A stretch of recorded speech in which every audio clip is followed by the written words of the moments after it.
আসসালামু আলাইকুম রহমতুল্লাহ।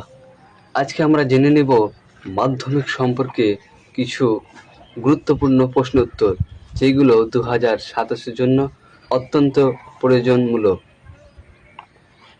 ভূগোল থেকে আজকে আমরা জানব কিছু প্রশ্নোত্তর, যেগুলো মাধ্যমিকে 100% আসার সম্ভাবনা রয়েছে।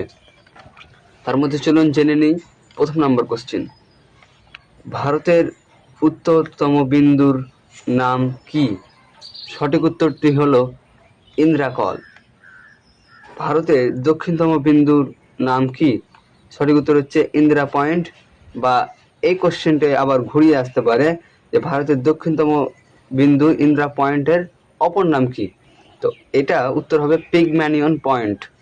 এই প্রশ্নটা মাধ্যমিকে আসার সম্ভাবনা অনেকটা বেশি রয়েছে।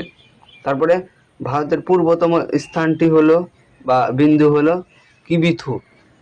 তারপরে ভারতের পশ্চিমতম স্থানটি হলো, সেটা হচ্ছে গুজরাটের গুহার মোটার। বর্তমান ভারতের অঙ্গরাজ্যের সংখ্যা কয়টি? 28টি।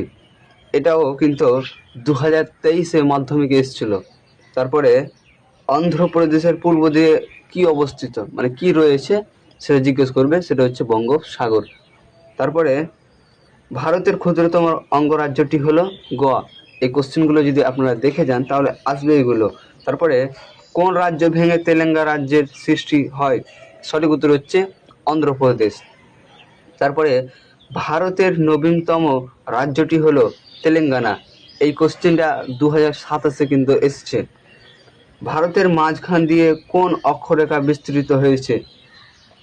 এটা সঠিক উত্তর হচ্ছে কর্কটক্রান্তি রেখা। এটা 2020-তে মাধ্যমিকে এসছিল।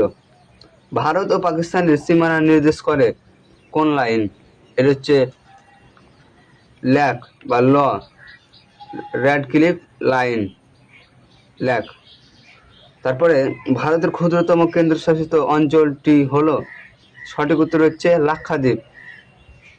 তারপরে ভারত ও শ্রীলঙ্কার মধ্যে অবস্থিত, ভারত ও শ্রীলঙ্কার মধ্যে কি রয়েছে?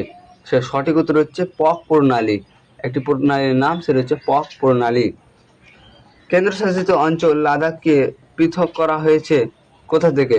জম্মু এবং কাশ্মীর থেকে। সঠিক উত্তর হচ্ছে জম্মু এবং কাশ্মীর থেকে আলাদা করা হয়েছে। ভারতের রাজ্য পুনর্গঠনের মূল ভিত্তি কী ছিল? সঠিক উত্তর হচ্ছে ভাষা। এটাও কিন্তু মাধ্যমিকে আসে। ছত্তিশগড় রাজ্যটি তৈরি হয়েছে কোন রাজ্য থেকে? সঠিক উত্তর হচ্ছে মধ্যপ্রদেশ থেকে।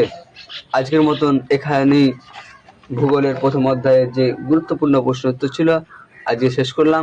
আগামীকালকে আপনাদের আবারও ভূগোলের প্রথম অধ্যায় থেকে কিছু গুরুত্বপূর্ণ প্রশ্ন আলোচনা করব ইনশাআল্লাহ। এটা পার্ট 1, পার্ট 2 আগামীকালে আসছে। ধন্যবাদ।